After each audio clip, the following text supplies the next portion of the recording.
Hello and welcome to Theology Matters. This is Dr. John Clark, and today we want to continue our study on false gospel response cliches. In the last couple of weeks, we looked at the false response cliche of requiring a sinner's prayer in order for somebody to be saved. And today we want to look at one of the most popular, if not the most popular, cliche in our modern church culture, especially with children, and that is asking Jesus into your heart. In fact, one pastor estimated that he had asked Jesus into his heart 600 plus times as a child growing up, and that's just factoring in 6 to 18 years old, at least 50 weeks out of the year, responding to an altar call and or being led in a sinner's prayer. And for many of our listeners, if I was to even ask the question by a show of hands, how many of the listeners have asked Jesus into their heart? I would venture to say that close to 100% or 90% of the hands would shoot up in the air. And ironically, as I've done that in the past in group settings, I've asked a second question, and that is simply this. If you have asked Jesus in your heart, leave your hand in the air.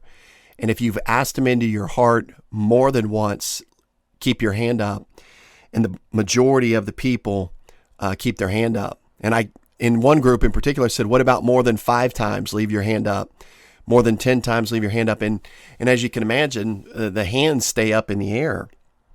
And that's what's ironic about this false gospel cliche, because it's really taken hold in our culture, especially in children's ministry. In fact, when you think about Awana, which was a ministry founded by men who valued gospel clarity and who valued that the single biblical response of faith alone and the finished work of Christ alone, there was a recent Awana statistic where they gave a gospel accuracy survey to some 18,000 pastors and Christian workers. And out of the 18,000, 13,500 of them stated that they agreed with the gospel invitation about asking Jesus to come into your heart. That's over 75% of those who are involved in the Awana ministry that took this particular survey and were involved in this statistic. And so you can see that it's prevalent even in ministries designed for children that had a baseline or a foundation of being clear on the gospel.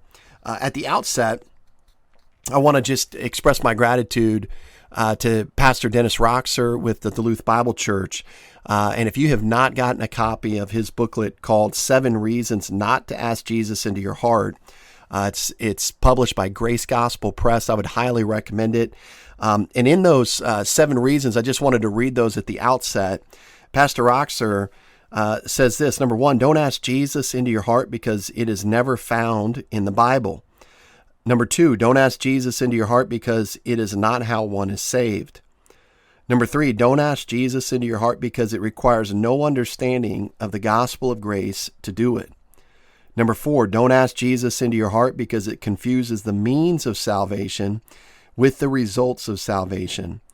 Number 5, don't ask Jesus into your heart because it either results in no assurance of salvation or brings a false assurance to people. Number 6, don't ask Jesus into your heart because Revelation 3:20 does not teach it. And number 7, don't ask Jesus into your heart because it does not clarify the condition of salvation. It confuses it, especially with children. And so that booklet is going to be a tool and a resource that I use throughout this series of studies on this false cliche, asking Jesus in your heart. But before we get into that, I wanted to provide a background, just as a helpful understanding of where this cliche may have originated and come from. In fact, it turns out that the Anglo-American Puritans and evangelicals in the 17th and 18th centuries used the phrase "receive Christ into your heart" or something akin to that with some regularity. And some examples of that is the great Puritan devotional writer John Flavel, for example, spoke of those who had heard the gospel but who would receive not Christ into their hearts. And that was his way of explaining that they had not responded to the gospel. But he used this phrase. And it was just as common for pastors of that area to use the phrase as well to describe a Christian act of devotion. Thomas Boston who lived from 1676 to 1732. He was a Scottish Calvinist pastor, encouraged Christians taking communion to receive Christ into their hearts. Another pastor by the name of Benjamin Coleman, around the same time frame, who was actually the leading evangelical pastor in Boston during that time in the early 18th century, wrote explicitly that Christians should receive Christ into their hearts and hold him forth in their lives. Now, the terminology of receiving Christ into your heart became more formalized as a non-Christian's prayer of conversion during the great missionary movement of the 19th century. And so for those using the terminology, it became a useful way to explain to any kind of proselyte that they needed to make a personal decision to follow Christ. William Carey is associated with using this phrase or a variation of it to invite people to make a personal decision. And then Eliza Hawes, who was connected to the early Vacation Bible School movement, seemed to utilize and make popular this phrase in the 1900s as a favorite way to explain salvation in children's ministry. And in fact, she may be considered the godmother, so to speak, of this phrase in terms of making it mainstream and mainline, because her focus, again, was in children's ministry, and she felt that this explanation helped the kids understand salvation, that it made it a little bit more understandable for children.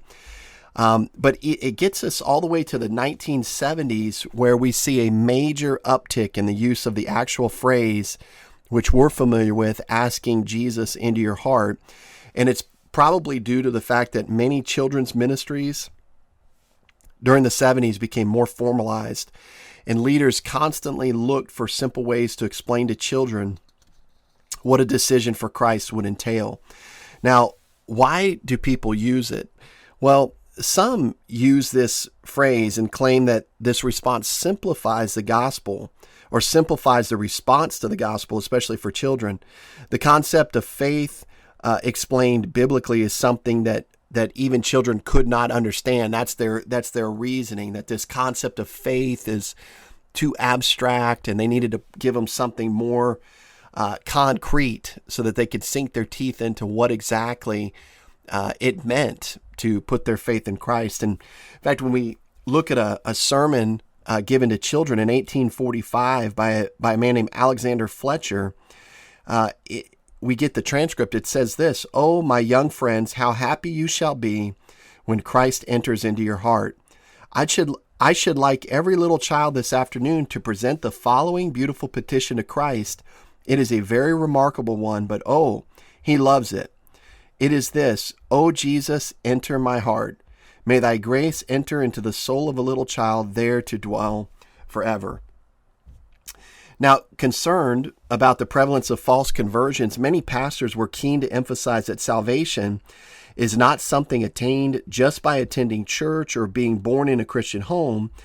They wanted to emphasize that salvation is personal and individual, that every sinner has to respond to Jesus Christ and the gospel for themselves. And thus they began to use this phrase, asking Jesus into your heart or receiving him into your heart, as a ways to solidify that decision. But the irony of the situation is this: although the phrase might have been used to prevent false conversions, its misuse can in fact heighten the problem of false conversions, as we'll look at when we get into our study a little bit more.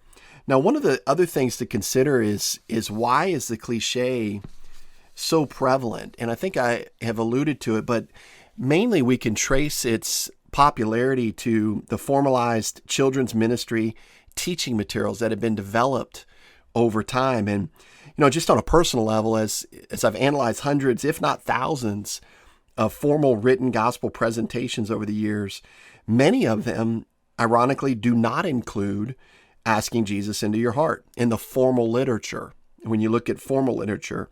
However, what is included in the literature is almost 100% of the time is a version of the sinner's prayer. And we looked at that in our last 4 sessions, but I believe that the sinner's prayer is the link to the verbal exhortation to asking Jesus into one's heart. This is typically a part of the prayer, or part of the wording that people use in order to lead people into prayer. It's kind of like the sermon I mentioned earlier from Alexander Fletcher. It was something simple, but, "Oh, Jesus, enter my heart." And so it just kind of became formalized in terms of the phrase itself. Now, this is the case in much of Lifeway's Vacation Bible School material. It includes a sinner's prayer without the exact wording of asking Jesus into one's heart, but much of the informal verbal presentation of the material by volunteers includes a form of asking Jesus into their hearts. This is also the case in Cru's material, formerly Campus Crusade for Christ. Again, they contain a sinner's prayer without the official phrase, "Ask Jesus into your heart." However, they too have a follow-up button on their website with the wording, "Yes, I ask Jesus into my life." And so you can see that is a variety of asking Jesus into their heart. And as I mentioned earlier, even though Awana strives hard to keep the gospel clear in its materials, many Awana programs around the country, through their volunteers, communicate that children must ask Jesus into their hearts to be saved. In fact, one night there's a story of a certain church where a girl was found in one corner of the room, standing and looking up at the ceiling towards the sky with her mouth wide open. And one of the leaders questioned her about her action, and the girl replied, "I am waiting for Jesus to come into my heart." And I even have a personal story with one of my sons who was involved in an Awana ministry at a church in our community. And one of his Awana teachers, well-meaning and sincere, asked my son if he had ever asked Jesus into his heart. One day after class, as I was waiting to pick him up, he had asked my son, "Have you ever asked Jesus into your heart?" And my son told him, "No, my dad's told me never to do that," which you can imagine the response from the Awana worker, And so many people believe that you have to ask Jesus in your heart to be saved.